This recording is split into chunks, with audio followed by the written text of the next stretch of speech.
This is the statement that we have had on the incident from the Premier League Match Centre, saying that the match was temporarily paused after a report of discriminatory abuse from the crowd directed at Bournemouth's Antoine Semenyo, in line with the Premier League's on-field anti-discrimination protocol. And that's what we heard Adam Smith talking about there in terms of the conversations that they've had with the Premier League. They say the incident will now be fully investigated.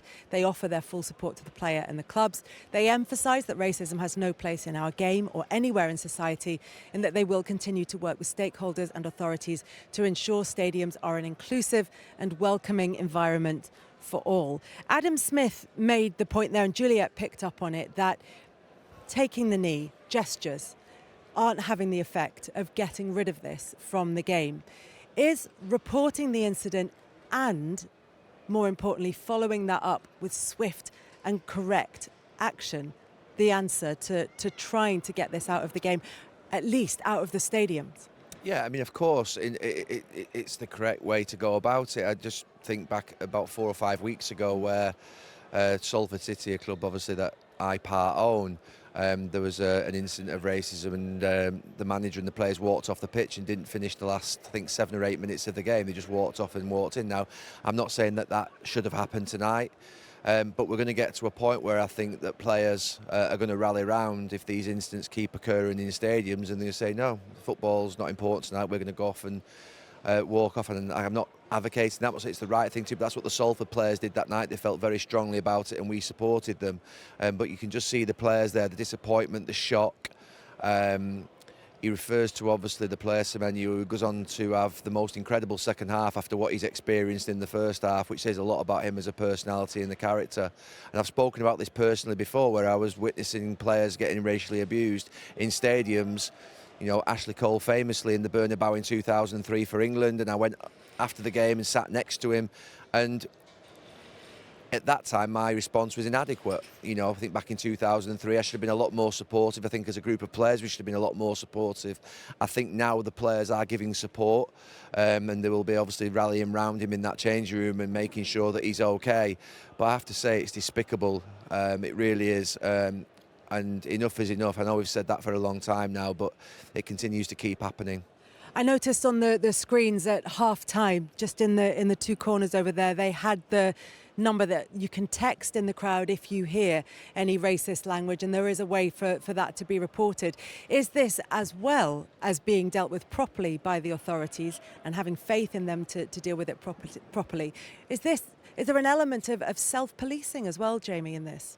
Yeah, I think so. Listen, I think there is a lot of good work that gets done, you know, up and down the country in terms of the football side of it, and I can understand where Adam Smith's coming from, thinking, you know, what more can we do, or what else is, or these things aren't working.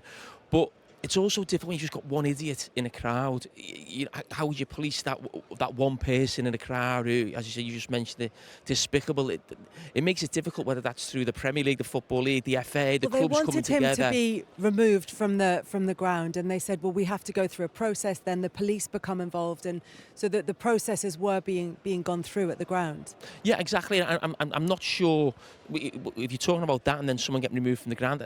I'm not sure what else you can do, whether the fan gets banned for the season or gets banned for life.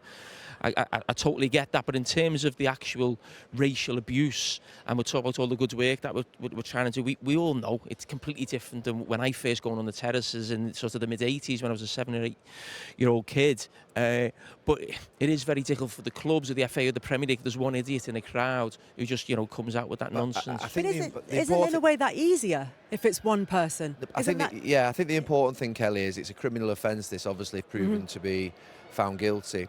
And I think which is why we need to be careful around the consequence of that should mean that person, you know, there is serious consequences for that individual. And I'm not just talking about taking the season ticket off them and stopping them watching Liverpool again. That's an absolute given. They won't step foot in the stadium if it was proved to be correct. But also the fact that, you know, their employer, the people who they work with, their family, you know, this is going to have a knock-on effect, and there needs to be consequence if these type of incidents are reported and they're found to be proved correct. And there needs to be serious consequences. And Liverpool have released a statement that says Liverpool Football Club is aware of an allegation of racist abuse made during our Premier League game against AFC Bournemouth. We condemn racism and discrimination in all forms. It has no place in society or football. The club is unable to comment further as tonight's alleged incident is the subject of an ongoing police investigation, which we will support fully. So as things stand, what we can infer from Liverpool's statement is that this is now being dealt with by the police. Yeah, as I said before, it's a serious matter. It'll be dealt with by the police. There needs to be strong consequences.